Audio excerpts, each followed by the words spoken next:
కంటికి కనపడకుండా ఉన్నటువంటి నిరాకార శక్తి తప్ప కంటికి కనపడేది ప్రతిదీ కూడా ప్రకృతే. ప్రకృతి అంటే ఏం లేదు, మన ప్రాణం ప్రకృతే, మన మనసు ప్రకృతే, మన బుద్ధి ప్రకృతే. అంటే ఏంటి, కాన్స్టెంట్గా ఏది ఉండదు. ఒక పొద్దున్నే నిద్రలేస్తున్నా ఫుల్ ఎనర్జీగా ఉన్నామని లేస్తాం.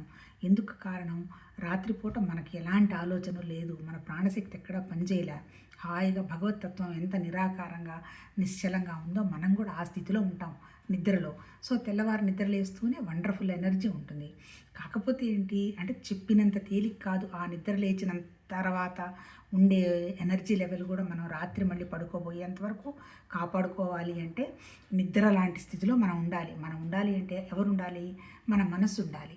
అంటే ఏంటి, మనసుకి ఎలాంటి పిసరంత కూడా డిస్టర్బెన్స్ లేకుండా అవన్నీ ఉండాలి.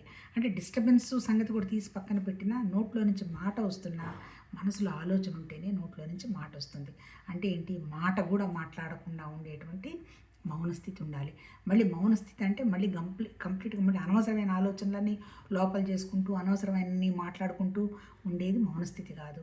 మౌనస్థితి అంటే ఏంటి అంటే అంటే జస్ట్ పాజ్ అన్నమాట. అంటే ఆలోచనకి వచ్చినటువంటి గ్యాప్ ఎలా ఉంటుందో అలా మన మానసిక స్థితి ఉండాలి. అంత తేలిక కాదబ్బా. ఎందుకు, మన మన భగవతత్వంలో మనకి ఫస్ట్ వ్యక్తమైంది ఏంటి, మొదట ఏంటి, సృష్టి జరగాలి అనే ఆలోచనే.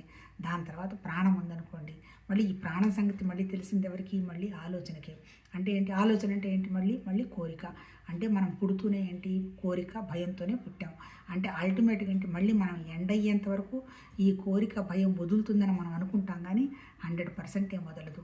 వదలడానికి ఒకటే ఒక మార్గం ఏంటంటే 24/7 ఈ మానసిక స్థితి అంతా తీసుకెళ్ళి బ్రహ్మాకార వృత్తి అంటే ఏంటి, భగవతత్వ ఆలోచనలు పెట్టగలగాలి.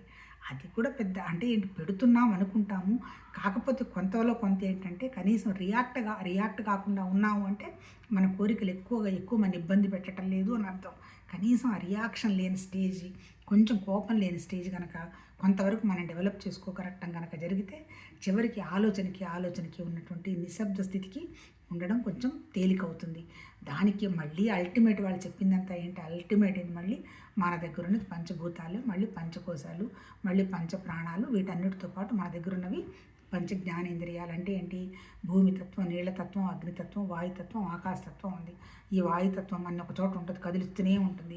భూమితత్వం ఒక చోట మొద్దులాగా పడేసేట్టు ఉంటుంది. అట్లాగే నీళ్ళ తత్వం కూడా కదిలిస్తూ ఉంటుంది. వీటన్నిటిని కదలకుండా చేసేటువంటి స్థితి పోవాలి ఏంటంటే మనసులో ఉన్నటువంటి ఆలోచనలు, కోరికల మీద కొంచెం మనం ఎరుకబెట్టుకొని అవసరమా కాదా అనేటువంటి విచక్షణతో పోతూ ఉంటే కొంచెం ప్రాణశక్తి కంఫర్టబుల్గా ఉంటుంది.